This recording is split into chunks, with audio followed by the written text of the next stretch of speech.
Il a reçu le nom au-dessus de tout nom. Qu'il monte, qu'il descende, c'est Yahweh qui règne, c'est Yahweh qui règne. Il a reçu le nom au-dessus de tout nom. Qu'il monte, qu'il descende, c'est Yahweh qui règne, c'est Yahweh qui règne. Il a reçu le nom. Il a reçu le nom. Ce soir, nous allons prêcher sur le monde, la définition que le monde a du succès et la définition que les chrétiens ont du succès. Voilà, que l'Éternel vous bénisse en vos rangs, grande qualité, prions le Seigneur. Notre Père, notre Dieu, nous bénissons ton nom, nous t'élévons, nous proclamons ton règne, nous te remercions pour la victoire que tu as remportée sur Satan à Golgotha en triomphant de lui, en nous donnant la vie et la vie en abondance. Que ta grâce, ta paix soit sur nous et que cette prêche soit une prêche qui m'édifie, édifie les frères et nous fasse du bien dans le nom puissant de Jésus. Alléluia. Amen. Nous fasse grandir surtout dans la connaissance de la parole de Dieu. Alléluia. Amen. Voilà. Bonsoir, chers frères et sœurs en Christ. Je voudrais vous dire, Michael Boguy, serviteur du Dieu vivant, mes disciples d'écrit d'abord. Je suis là en ce jour pour que nous puissions partager la parole de Dieu. Le monde définit le succès par l'accumulation des richesses, mais le royaume de Dieu définit le succès par la contribution au changement dans la vie des autres. Je reprends.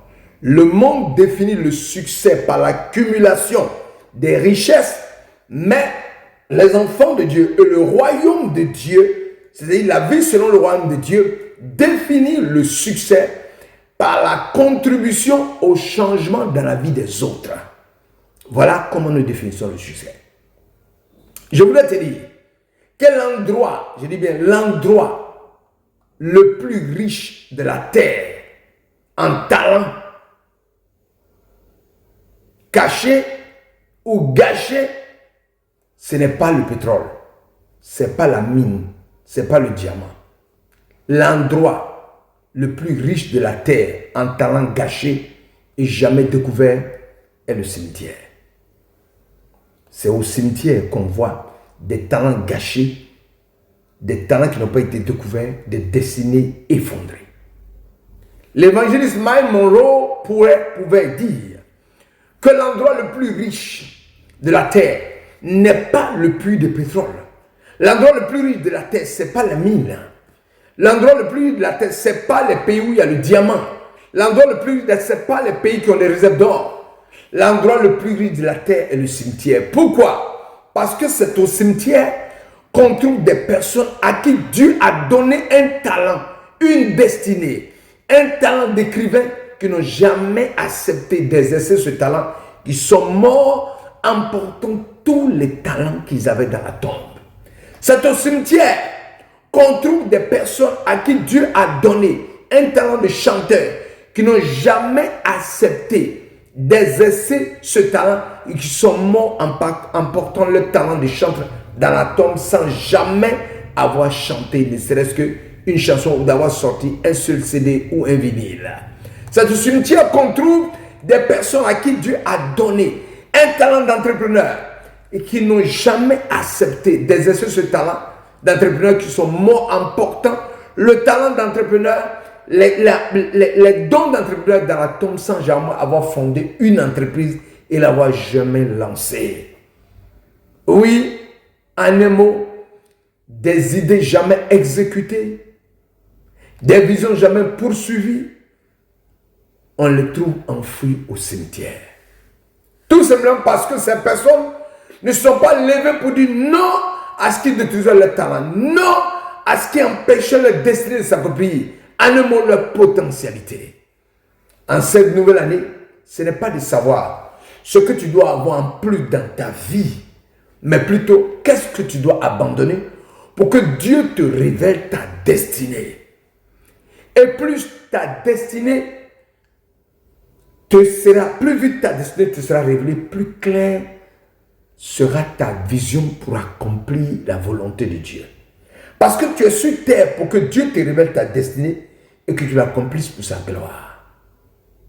Hébreux chapitre 12, verset 1 dit: rejetons tout fardeau et le péché qui nous enveloppe si facilement et courons avec persévérance la course qui nous est proposée.